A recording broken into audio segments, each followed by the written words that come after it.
Today in this video we will try to learn about the origin and history of Eid-e-Miladun-Nabi, the beginning of its celebration and its impact on the Muslim society.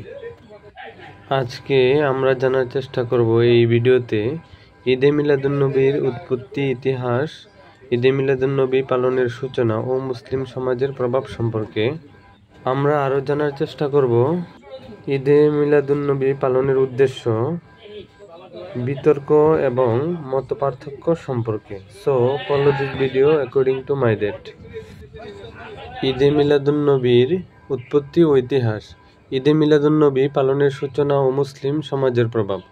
ঈদ-এ-মিলাদুন-নবী সাল্লাল্লাহু আলাইহি সাল্লাম হল বিশ্ব মুসলিম উম্মার কাছে এক বিশেষ দিন।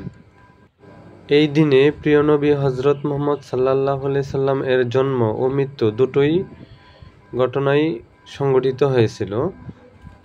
ইসলামী মাস রবিউল আউয়াল এর 12 তারিখ এই দিন পালিত হয়। পয়েন্ট নাম্বার 1, উৎপত্তি, জন্মদিন। হযরত মুহাম্মদ সাল্লাল্লাহু আলাইহি সাল্লাম জন্মগ্রহণ করেন মক্কার কুরাইশ বংশে 570 খ্রিস্টাব্দে আমল ফিল বা হাতির বছর 12ই রবিউল আউয়াল তারিখে। ওফাত একই তারিখে 12ই রবিউল আউয়াল 632 খ্রিস্টাব্দে তিনি মদিনায় ইন্তিকাল করেন। তাই এ দিনটি মুসলমানদের কাছে একই সাথে জন্ম ও মৃত্যু স্মরণ দিবস হিসেবে গুরুত্বপূর্ণ হয়ে ওঠে। পয়েন্ট নাম্বার 2, ইতিহাস ও প্রচলন। প্রথম ঈদ-এ-মিলাদুন-নবী সাল্লাল্লাহু আলাইহি সাল্লাম মূলত মুসলমানদের জন্য নবীর প্রতি ভালোবাসা ও তার আদর্শ স্মরণ করার একটি বিশেষ দিন। যদিও পালনের ধরন নিয়ে মতভেদ রয়েছে, তবে এর মূল উদ্দেশ্য হল প্রচারণা করা। মধ্যযুগে পালনের ধরন। সাহাবায়ে কেরাম ও খলিফায়ে রাশেদিন আমলে প্রথম 4 খলিফা কোনো আনুষ্ঠানিক মিলাদ পালনের প্রচলন ছিল না, তবে তারা নবীর স্মৃতি, তার জীবনাদর্শ ও শিক্ষা সর্বত্র প্রচার করতেন। ফাতেমীয় শাসনকাল, 10ম শতাব্দী মিশর। ইতিহাসবিদদের মতে ঈদ-এ-মিলাদুন-নবী বা ঈদ-এ-মিলাদ আনুষ্ঠানিকভাবে পালনের সূচনা ঘটে ফাতেমীয় শাসনামলের 910 থেকে 1171 খ্রিস্টাব্দে পর্যন্ত। তখন মিশরের শাসকরা নবীর জন্মদিনকে রাষ্ট্রীয়ভাবে বিশেষ উৎসব হিসেবে পালন করতেন। সুন্নি বিশ্বের গ্রহণযোগ্যতা। 1200 শতকে ইরাকে আরবিল শহরের শাসক মুজাফফর উদ্দিন কুকবুরী, মৃত্যু 1236 খ্রিস্টাব্দে, তখন জাঁকজমকভাবে ঈদ-এ-মিলাদুন-নবী উদযাপন শুরু করেন। সেখান থেকেই সুন্নি বিশ্বে এদিন পালনের ব্যাপক প্রচলন ঘটে। আধুনিক যুগে ঈদ-এ-মিলাদুন-নবী পালন। বর্তমানে দক্ষিণ এশিয়া, মধ্যপ্রাচ্য, এশিয়া এবং ইউরোপের বিভিন্ন মুসলিম দেশসমূহ পুরো বিশ্বে 12ই রবিউল আউয়াল ঈদ-এ-মিলাদুন-নবী গুরুত্বের সাথে পালন করা হয়।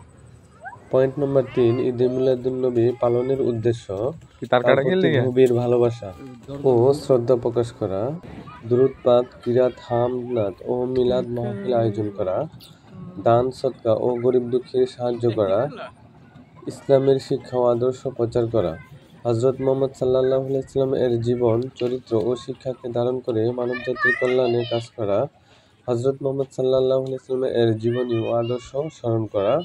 এ হল ঈদ-এ-মিলাদুন-নবী পালনের মূল উদ্দেশ্য। পয়েন্ট নাম্বার 4, বিতর্ক ও মতপার্থক্য।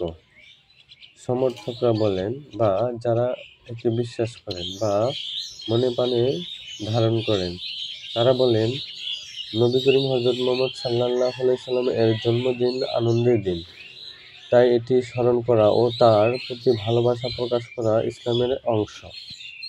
যারা এর প্রতি মতবিরোধ রয়েছেন, তারা বলেন সাহাবা বা প্রথম যুগে এ ধরনের অনুষ্ঠান ছিল না, তাই এটিকে বিদআত বা নতুন প্রথা হিসেবে গণ্য করা উচিত। শেষ কথা সংক্ষেপে, ঈদ-এ-মিলাদুন-নবী হল নবী করিম হযরত মুহাম্মদ সাল্লাল্লাহু আলাইহি সাল্লাম এর জন্ম ও ওফাতের দিন স্মরণ তার প্রতি ভালোবাসা, শ্রদ্ধা প্রকাশ এবং তার জীবনাদর্শকে নতুনভাবে অনুসরণের অঙ্গীকারের দিন, যা মুসলমানদের জীবনে হযরত মুহাম্মদ সাল্লাল্লাহু আলাইহি সাল্লামের আদর্শকে ধারণ করে থাকে। Islam is completely code of life. ইসলাম একটি জনকল্যাণকারী পূর্ণাঙ্গ জীবন ব্যবস্থা। ভিডিওটি ভালো লাগলে সবাই লাইক, কমেন্ট, শেয়ার করতে ভুলবেন না। পাশাপাশি ফলো দিয়ে পাশে থাকুন এমন আরও অনুপ্রেরণামূলক বা শিক্ষণীয় ভিডিও পেতে। সবাইকে আসসালামু আলাইকুম।